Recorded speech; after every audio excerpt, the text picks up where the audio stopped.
Grand Archive just revealed the design notes for their next set, Alchemical Revolution, and it looks incredible. Today, we're going to go over all of the, I don't know how many cards they showed here. There's a lot of cards, as well as kind of just talk about a little bit of the design. They are adding 3 brand new classes, the 3, quote, missing classes for Grand Archive: the Cleric, Guardian, and the Ranger, and it looks so cool. The characters look fantastic. So without further ado, let's get started. If you like the content here, like, comment, subscribe, check out the Patreon and all that good stuff if you want to support and make it so I can keep doing what I'm doing. But we're going to be talking about some sweet Grand Archive stuff here. So basically, they lay out all of the new heroes. So we see all of the new champions here, as well as some, new mechanics and some support. So let's get off with it. So first up, we have get on with it. We're getting on with it, not off with it. We have Tenoris first. Tenoris Lone Mercenary. And what I'm going to be doing is I'm just going to be opening these in separate tabs. Tenoris here is definitely husbando material. He has an alternate version of this that he's got his shirt's all ripped off and he's just buff and ripped. And honestly, I'm here for it. So Tenoris is a Guardian champion. This is a level 1 version of him. He has 20 health, so more health than usual. On enter, Tenoris gains taunt until the beginning of your next turn, so he's great at protecting all of your dudes. And you're going to see this theme go forward with the Guardian class. At level 2, he becomes the Might of Humanity. He has Tenoris lineage, and it says Tenoris' next attack this turn gets +3, which is pretty good. A little bit bigger than Lorraine, for example, but also he has 25 health, so he's got a lot of health. I do believe the level 3 version that they spoiled at the Ascent Houston has 30 health, so more health than any other in the entire game. And I'm not going to read verbatim here because, you can go check this out and read it if you'd like. But basically, the Guardian class is all about protecting their allies and then smashing with really big attacks. And so here we can see some of those cards here. We have the Bulwark Sword, which is a 0-cost Regalia Weapon Guardian Sword. 2 attack, 2 durability. Class bonus, it gets +1, so 3 attack and 2 durability is really good. And as an additional cost to use this weapon for an attack, you have to pay 2. So that's a big deal here. I mean, technically, Lorraine can get something like this. It's a 0-cost sword. It won't get that +1, but you also have to pay additional 2 to attack with it. Interesting. Really interesting sword. I think this will be really good in limited, and it might be pretty good in constructed too, depending on, how things go. And here we have Heavy Swing. Oh, here's Tenoris without a shirt on. Look at that. Look at that buff Chad. 6 drop, 6 attack. But if you're a Guardian, it costs 2 less to activate, so it's a 4 drop, 6 attack as a Guardian. Interesting card. It's a lot of damage. 4 for 6. I'm not sure if it's worth it in constructed, but it's a lot. It's a lot of damage, so maybe it will be.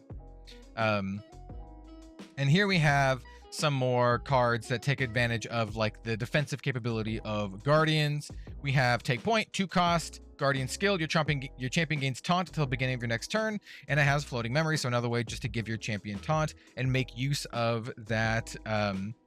You make use of that extra health. I actually think Tenoris might be a really good aggro champion because he seems really good at protecting all of your allies, right? So you just have a ton of allies and you just keep giving Tenoris taunt to protect all your dudes.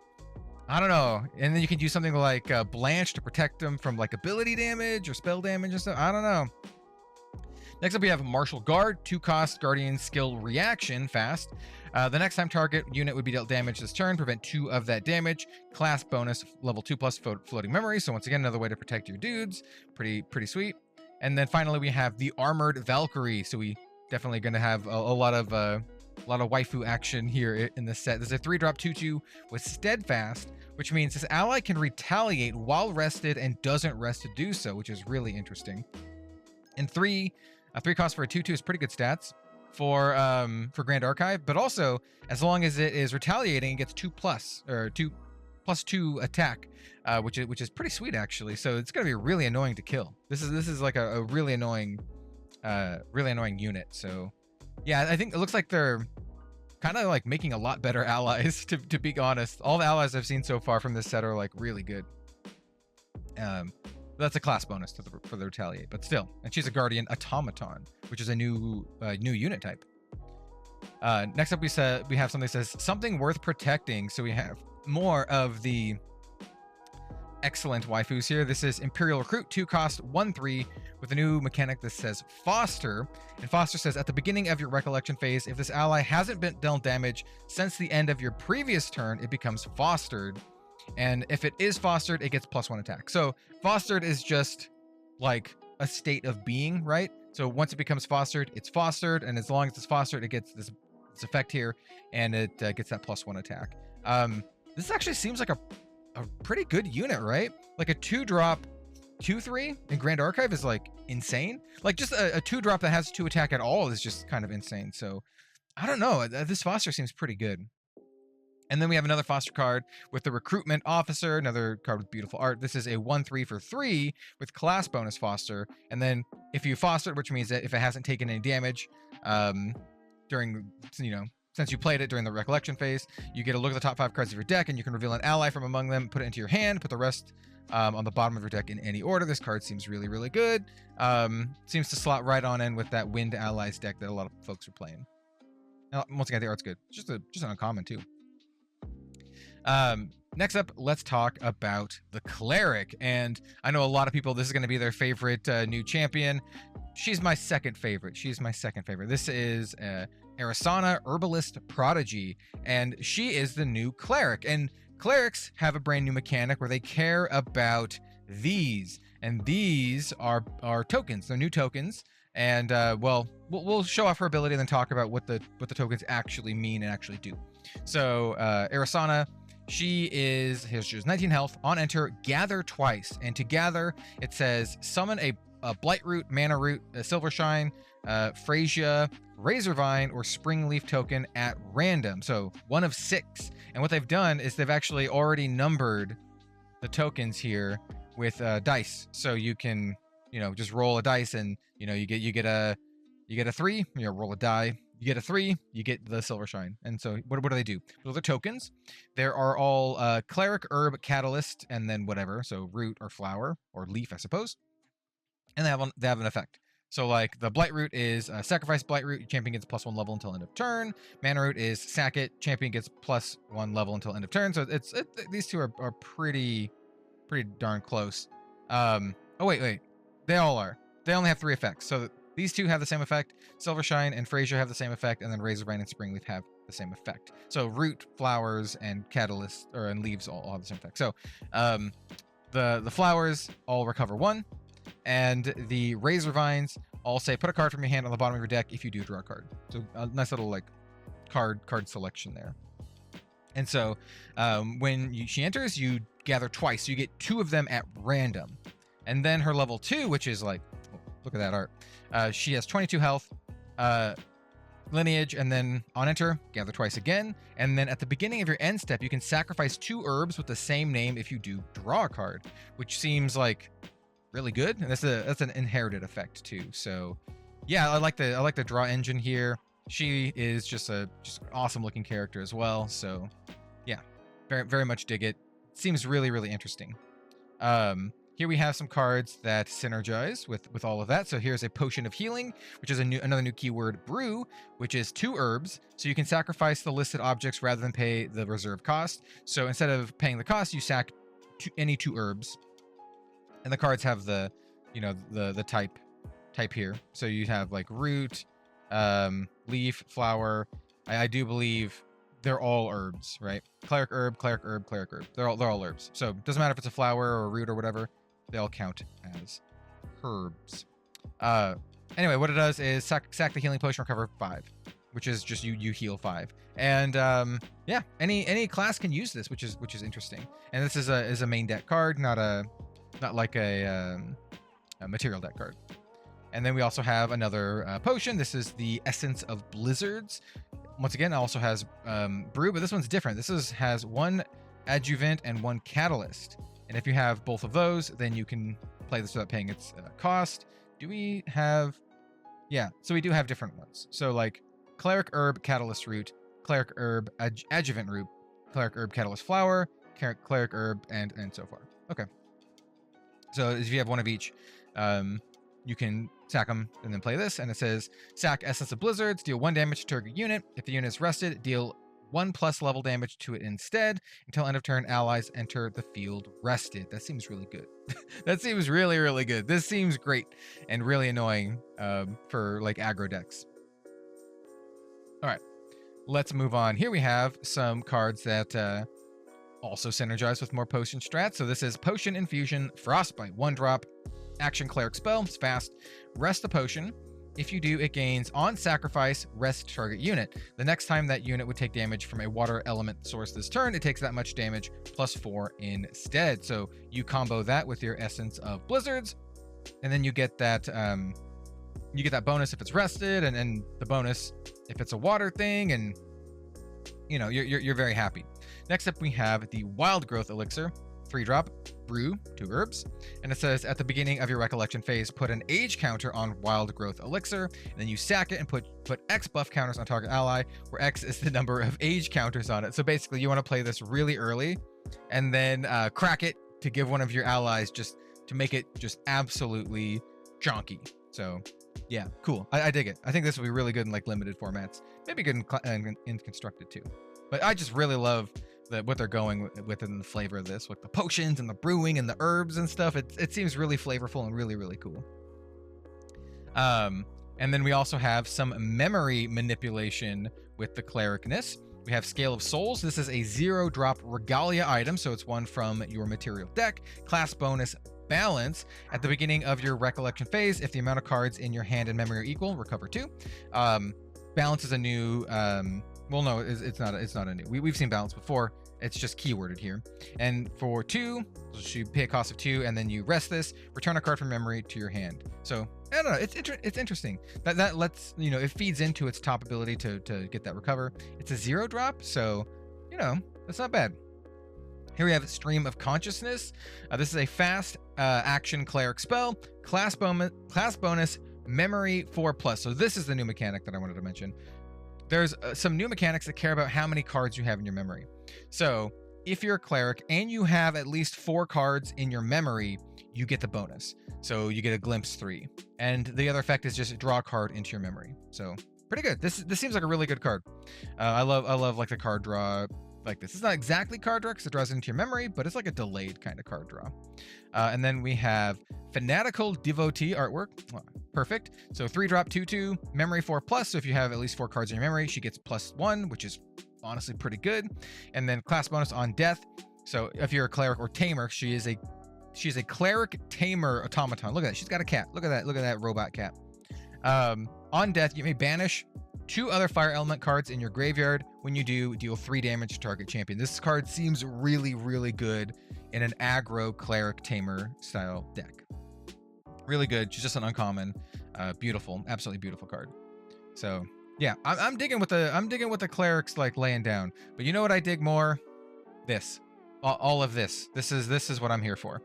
So this is the new Ranger class with Diana, or Diana, however you want to pronounce it. I'm gonna say Diana, but a major inspiration is how range type units in MOBA and RTS games can kite. So basically, the Ranger class has a new mechanic that is called ranged. So they can be like at range. This class is so flavorful. They've done such a great job of making all of these flavorful, right? So you have the Guardian that protects your stuff, does big old smashy attacks. And then you have your Cleric, who's like brewing potions and healing and all that kind of nonsense. But then you have this. So first of all, I mean, come on. This is Diana, Keen Huntress, and Faicha, my dude. Art is so good. This is level 1. She's 19. Lineage Release, which is an interesting mechanic. So it says, materialize a gun from your material deck. Activate this by banishing this card from your champion's inner lineage. So you need to have a level 2 on top, and then you banish this version, and then you get a gun.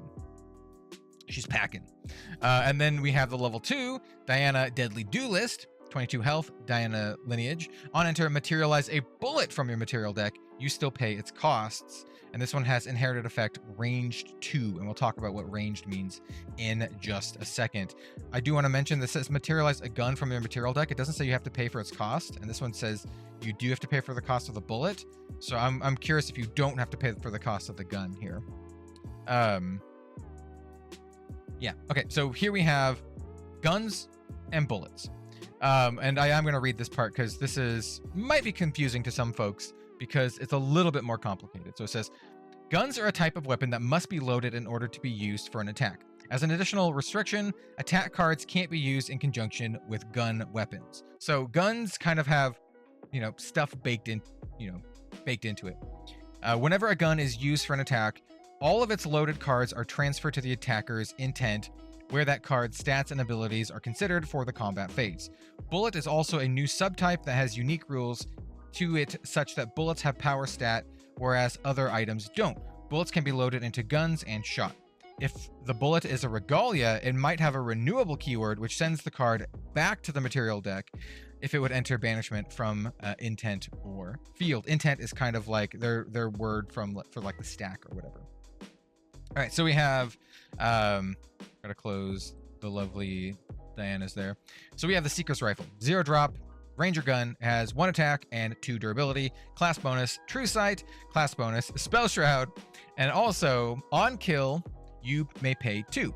If you do, materialize a bullet from your material deck. So you shoot something, and then this one kind of just reloads itself, which is sweet. And then here is one of those bullets that it mentioned.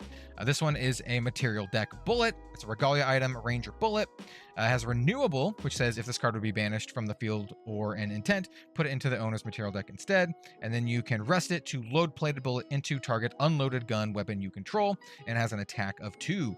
As a weapon is used for an attack, all of its loaded cards are put into the attacker's intent, which is pretty sweet. Yeah, so you need bullets to load your guns, but they seem to be a little bit more powerful here. So this would be, I assume it would combine the two because it's loaded onto the intent. So it would have the 2 attack from the bullet and then the 1 attack from the gun. That's what I'm assuming here. Now we have distant and ranged. So this is where we get some pretty interesting stuff. So we have the Imperial Rifleman, 3 drop, ranged 2. So range 2 says as long as this unit is distant, its attacks get +2. And we saw that stat here on Diana. She also has ranged 2 inherited effect. So as long as she is distant, all of her attacks get +2. And it says class bonus on enter, Imperial Rifleman becomes distant. And what that means is units stay distant until the end of their controller's turn. Apply this effect only if your champion's class matches this card. That's for the class bonus here. So basically, distant is just like another, state of being. So it's either distant or it's not distant or close, I suppose. But it only lasts for the turn. So you make your unit distant, and then they get that ranged buff. It makes sense, right? Think of it about it in terms of like video game design, right? Your archer needs to be further away so they get the damage bonus from the ranged weapons. And so you just need to make them distant, and then you get the damage bonus from the ranged weapons. Here we have Airship Engineer, another card with beautiful artwork, 2 drop, 1/2, class bonus, range 2. So once again, as long as she's distant, she gets +2 attack. And then on enter, if you control a distant unit, draw a card into your memory. I think this card is kind of cracked, by the way. I think the Airship Engineer is nuts. She is, if you can keep making her distant, she's essentially a 2 drop, 3/2, which is insane stats for Grand Archive. And on enter, she draws you a card. Draws it into memory, and only if you control a distant unit. But I'm assuming you can make it work. This card is sick. She's really good. And then here we have Evasive Maneuvers. So it's a 1 drop Ranger skill reaction, fast. Prevent the next 2 damage that we dealt to target unit this turn. If that unit is a Ranger, it becomes distant. Units stay distant until the end of their controller's turn. So what's cool about this is it sticks around for your next turn. So if you do this on your opponent's turn, for example, so say someone tries to attack your Airship Engineer, and then you play Evasive Maneuvers, prevent 2 damage to that, and now she is distant, both for retaliation effects, but also until the end of your next turn, so she can then attack for 3. So yeah, I dig it. I dig it a lot. This is what I'm doing. This is the first thing I'm doing once this set comes out. I'm like, I'm building this. Yeah, very, very cool.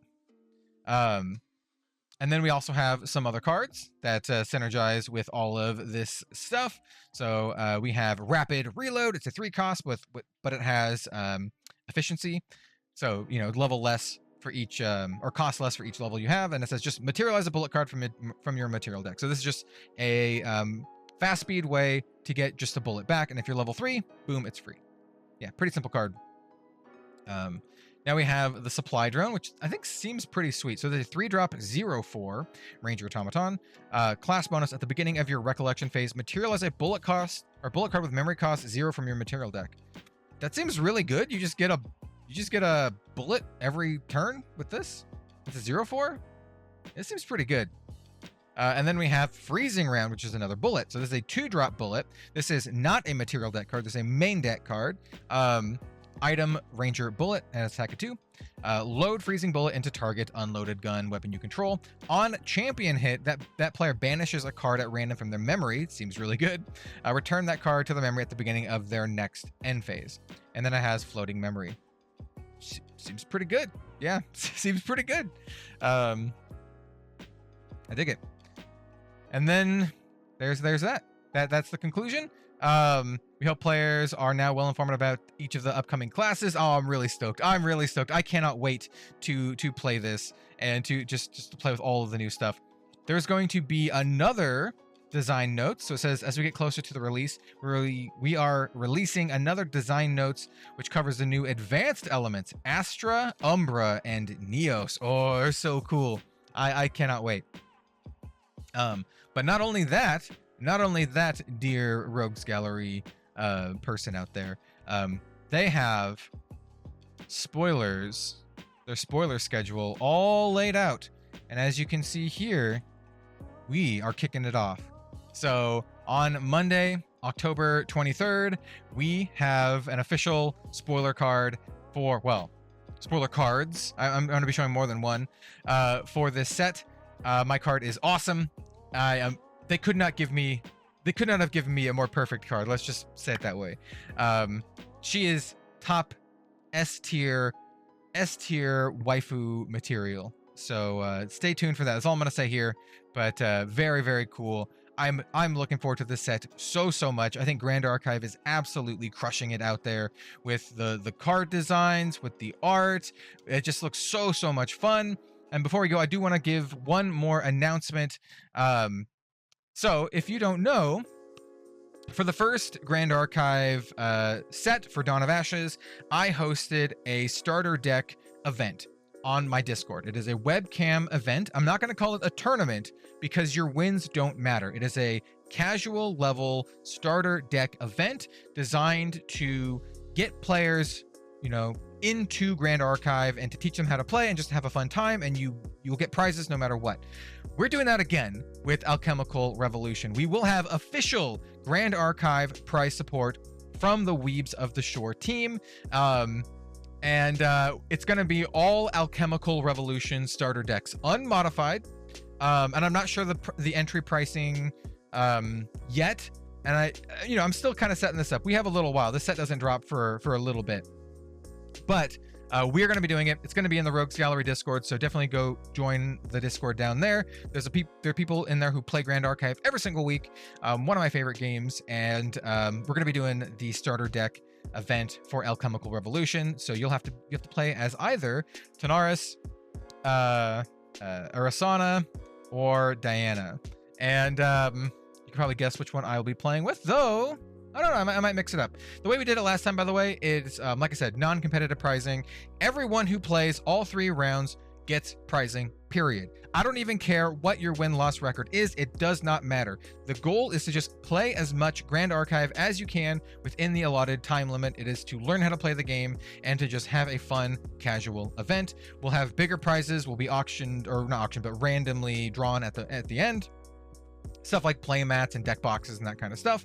And then everyone will get event packs, like silver event packs, gold event packs, that kind of stuff.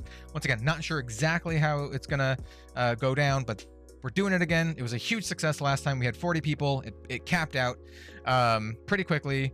And we're probably gonna do a smaller event because 40 people was a lot for me to run an event by myself. So it might be like 30 people this time. We'll see. We'll see how it goes. So anyway, I'm really excited for Alchemical Revolution. I think it is a slam dunk set. The art, the vibes, the new characters, the new mechanics looks incredible. So please let me know what you think about all of this down below. I mean, come on, come on. And we're gonna end it with that. Thanks for watching, everyone. We'll see you next time.